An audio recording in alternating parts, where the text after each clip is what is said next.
क्या देश को जाति, क्षेत्र और भाषा के आधार पर बांटने की साजिश रची जा रही है? क्या देश में नया जिन्ना पैदा किया जा रहा है?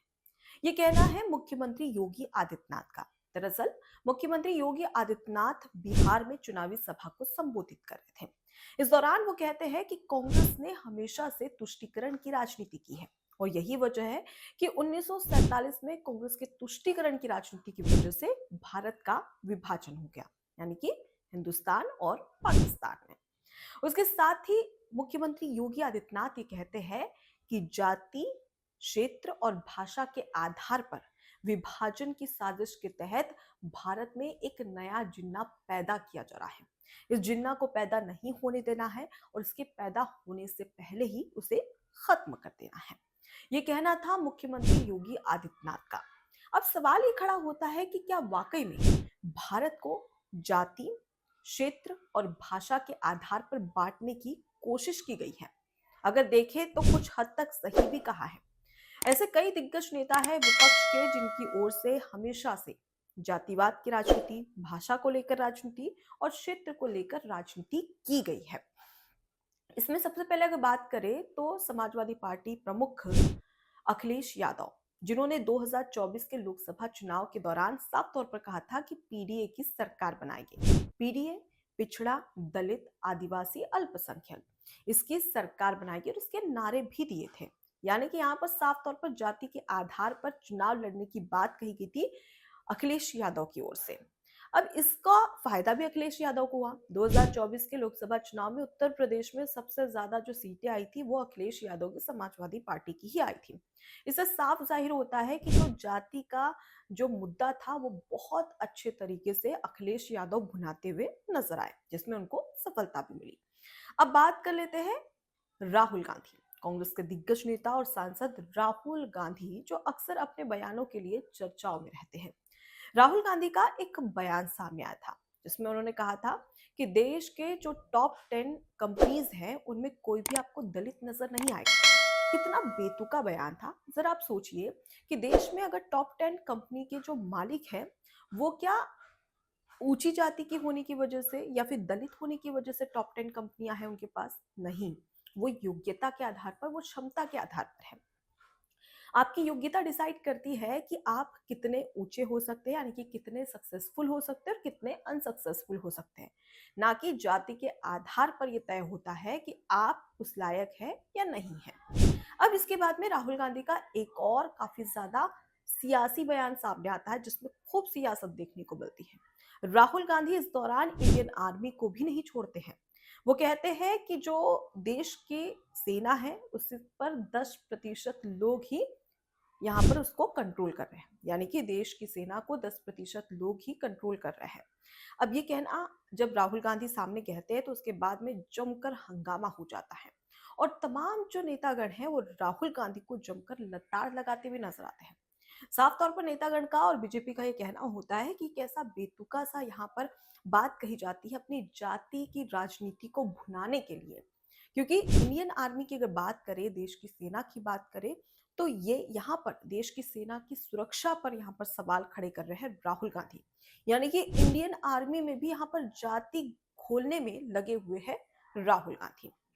और इसका विरोध खुद जो इंडी गठबंधन के नेता हैं उनकी ओर से भी किया गया था। आपको याद होगा कि राष्ट्रपति का जब चुनाव हो रहा था इस दौरान इंडी गठबंधन के प्रत्याशी थे यशवंत सिन्हा, जिन्होंने राहुल गांधी के इस बयान को लेकर सोशल मीडिया पर पोस्ट किया था और ये कहा था कि राहुल गांधी को, इंडियन आर्मी को, भारतीय सेना को इस जातिगत राजनीति में नहीं घसीटना चाहिए, वो उन्होंने कहा था। उसके बाद में अगर बात कर ले तो राहुल गांधी का एक और बयान सामने आया था जब वो 2024 के लोकसभा चुनाव से पहले जब चुनाव हुआ था तो उस समय वो उत्तर प्रदेश की लोकसभा सीट से चुनाव हार गए थे। वायनाड गए, वहां से जीत गए। उसके बाद राहुल गांधी एक बयान देते नजर आते हैं जिसमें वो कहते हैं कि जो उत्तर प्रदेश के लोग हैं और जो साउथ के लोग हैं, साउथ के लोगों का पॉलिटिकल माइंड उत्तर प्रदेश के लोगों से कई बेहतर है। ये कहना था राहुल गांधी का, जिसके बाद में खूब यहाँ पर सियासी सवाल भी खड़े हुए और इसे कहा जाता है क्षेत्र की राजनीति। यानी कि जाति की भी राजनीति कर रहे हैं, आप भाषा की भी राजनीति कर रहे हैं और क्षेत्र की भी राजनीति कर रहे हैं। अब बढ़ते हैं जरा तेलंगाना। जहां पर तेलंगाना के मुख्यमंत्री हैं रेवंत रेड्डी, जिनका एक बयान सामने आया था जो कि काफी ज्यादा चर्चा का विषय रहा था, जिसमें वो धर्म की राजनीति करते नजर आए थे। जिसमें उन्होंने कहा था कि कांग्रेस मतलब मुसलमान और मुसलमान मतलब कांग्रेस। उसके अलावा रेवंत रेड्डी ने एक और बयान दिया था जिसमें उन्होंने कहा था कि जो साउथ के लोग हैं, तेलंगाना के लोग हैं, उनका पॉलिटिकल माइंड के साथ ही साथ उनका डीएनए काफी अच्छा होता है बिहार के लोगों से। यानी कि बिहार के लोगों का डीएनए खराब होता है और तेलंगाना के लोगों का डीएनए अच्छा होता है, बेहतर होता है। ये कहना था तेलंगाना के मुख्यमंत्री का। इससे समझ में आता है कि किस तरीके से क्षेत्र की राजनीति कही जा रही है। अब उसके बाद में अगर बात कर ले तो तमिलनाडु के मुख्यमंत्री है एम के स्टालिन। हम अक्सर देखते हैं कि तमिलनाडु में जो भाषा पर विवाद है, हिंदी और तमिल भाषा पर, ये दशकों से विवाद चलता आ रहा है। अब इसमें एक और बड़ी बात सामने आती है जब स्टेट बजट 2025-26 के जो सिंबल होता है उससे रुपए का सिंबल हटाकर, जो हिंदी में रुपए लिखा होता है उसका सिंबल हटाकर तमिल का सिंबल वहां पर लगा दिया जाता है। तमिल भाषा में जो रुपए सिंबल लिखा है, आज तक के किसी भी सरकार ने ऐसा नहीं किया था, लेकिन एम के स्टालिन की सरकार ये करती है। उसके बाद में इस दौरान एक बड़ी बात भी सामने आई थी जब बजट सत्र चलने वाला था। उससे पहले ये चर्चा शुरू हो गई थी पूरे देश भर में कि एम के स्टालिन तमिलनाडु में एक ऐसा विधेयक लाने जा रहे हैं जिसमें जो हिंदी भाषी पोस्टर होते हैं, जो फिल्में होती है, उस पर पूरे तरीके से बैन लगा दिया जाएगा। ये सवाल खड़े हो रहे थे। हालांकि इस तरीके का विधेयक नहीं आता है, लेकिन रुपए का सिंबल जरूर बदल दिया जाता है। और इस दौरान राहुल गांधी इस पर कोई बयान भी नहीं देते हैं, इसके खिलाफ कोई बयान देते नजर नहीं आते कि यह गलत है या फिर ऐसा नहीं करना था। राहुल गांधी चुप्पी साध लेते हैं। अब इसके बाद में हम बात कर लेते हैं महाराष्ट्र की। आपको याद होगा कि महाराष्ट्र नवनिर्माण सेना, जिसमें राज ठाकरे, लगातार हम देखते हैं कि महाराष्ट्र में मराठी लैंग्वेज को लेकर, मराठी भाषा को लेकर विवाद देखने को मिलता है। अक्सर ऐसे कई वीडियोस सामने आती है जहां पर मराठी भाषा बोलने पर विवश कर दिया जाता है या फिर उन्हें प्रताड़ित किया जाता है अगर वो नहीं बोलते हैं तो। इसकी सबसे बड़ी वजह मानी जाती है राज ठाकरे को, जो कि इस तरीके की भाषा के नाम पर राजनीति करते हुए नजर आते हैं ताकि ज्यादा से ज्यादा वोट बनाया जा सके, वोट हासिल किया जा सके। तो ये तमाम ऐसे मुद्दे हैं जिससे समझ में आता है कि देश में आज भी कई पॉलिटिकल पार्टियां हैं जो कि भाषा की, उसके साथ ही क्षेत्र की और उसके साथ ही साथ जाति की राजनीति करती है। और सबसे बड़ी बात कि भारत के लिए कहा जाता है कि कोस कोस पर बदले पानी, चार कोस पर वाणी। यानी कि भारत में हर कदम पर पानी बदल जाता है, हर चार कदम पर भाषा बदल जाती है, लेकिन तब भी हम साथ में रहते हैं।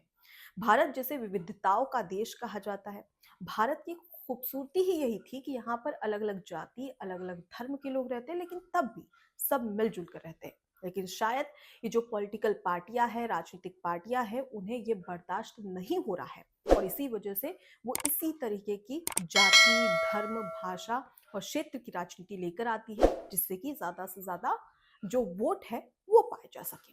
क्या ये सही है या गलत? कमेंट बॉक्स में जरूर बताइएगा। नमस्कार। एबीसी हिंदी न्यूज़ आज ही जुड़िए हर खबर के साथ।